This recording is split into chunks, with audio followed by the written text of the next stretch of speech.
Hi, boys and girls, it's Mrs. Belak, and I'm going to read you chapter 21 from our book, Wish.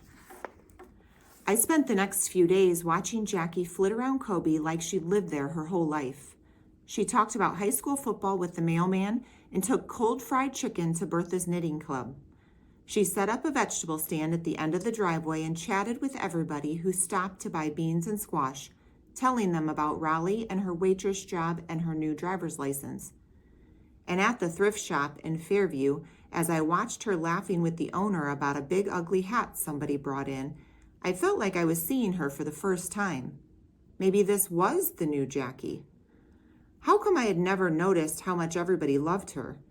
Even Bertha's cats couldn't get enough of her, rubbing their heads against her legs and purring in her lap.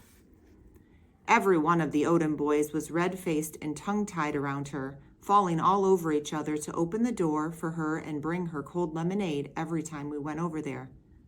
"I can't believe you know how to rebuild an engine," she said to Burl the first time we visited. And the next thing you know, she's out there in the driveway squinting down at a carburetor or something like it was the most fascinating thing she'd ever seen.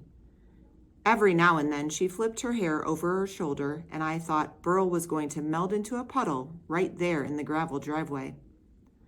Mrs. Odom brought powdered sugar donuts out on the porch, and we sat around and listened to Jackie tell Waffle House stories. And one time, she said, this old lady came in a limo driven by a chauffeur. She brushed powdered sugar off her lap. "Can you imagine going to a Waffle House in a chauffeur-driven limo?" Everybody agreed they couldn't imagine that. "But she left me a $20 tip for a $4 waffle, so I'm not complaining," Jackie said.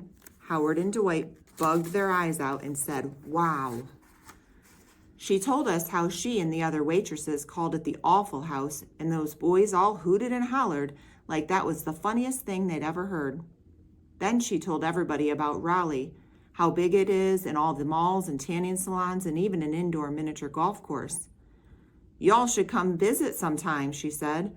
"I have my driver's license and Carol Lee has a car." They grinned and nodded and said how much they'd like to go to Raleigh. I felt jealousy poking at me so hard it made me squirm as I sat there on the porch steps. Later that afternoon, me and Howard took Jackie down to the creek with Wishbone, and she didn't waste a minute taking her shoes off and wading into the cold mountain water, her laughter echoing through the trees. She answered all Howard's nosy questions without a single eye roll and acted like she hung out with up-down boys every day of her life. "What's it like when you visit your daddy in jail?" he said. I'd like to die when he asked that, but Jackie wasn't one bit bothered. "Not as cool as it looks on TV. I can tell you that," she said. "We just sit at a table and talk about school and stuff, and he tells me how bad the food is there and how the first thing he's going to do when he gets out is eat 14 hamburgers. I wanted to ask her if they ever talked about me, but I was scared the answer would be no and I would look like a loser in front of Howard. I started to remind him that Scrappy is in the correctional facility, not a jail, but he and Jackie had already moved on to talking about the Bible detective game at Sunday school.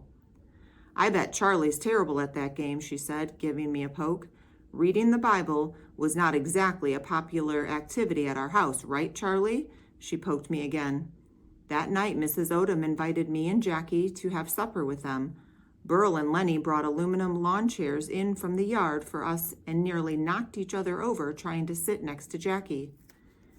She helped Mrs. Odom put plates and ham and bowls and coleslaw and baked beans on the table and didn't even blink an eye when everyone held hands and Dwight said the blessing and thanked the Lord for baked beans and new friends. I swear I felt invisible while everybody jibber-jabbered at the table. Jackie told them about being a majorette in 10th grade and marching in the Memorial Day parade in the rain. "Talk about a bad hair day," she said, and everybody laughed. Then she asked Mr. Odom about his job driving a lumber truck. When he described driving from Kobe to Charlotte to Greenville and everywhere in between, she said, "It must be so fun to go to all those different places." Then she went on to tell him about her friend Loretta, who worked the night shift at a truck stop on the interstate, and boy, oh boy, did she have some stories to tell about some of those truckers. Mr. Odom blushed a little at that, and Mrs. Odom jumped in real quick to tell us about Howard being the Bible detective champion at church. "No way," Jackie said. "He didn't tell me that." And then it was Howard's turn to blush. Wishbone laid on the floor next to Cotton, 'cause he knew there would be food down there before long. Sure enough, he gobbled up a couple of pieces of ham and some cornbread crumbs, and Jackie said, "Wishbone, stop that." But Mrs. Odom said, "That's okay. Shoot, helps me keep the floor clean." Jackie laughed her sparkling laugh, and in that very minute I wanted to be her. I wanted her easy way of making people love her. I wanted her knack for seeing the good in things. I even wanted her shiny black hair with blue streaks, but no matter how bad I wanted it, I was still going to be just plain old me. I hope you enjoyed chapter 21.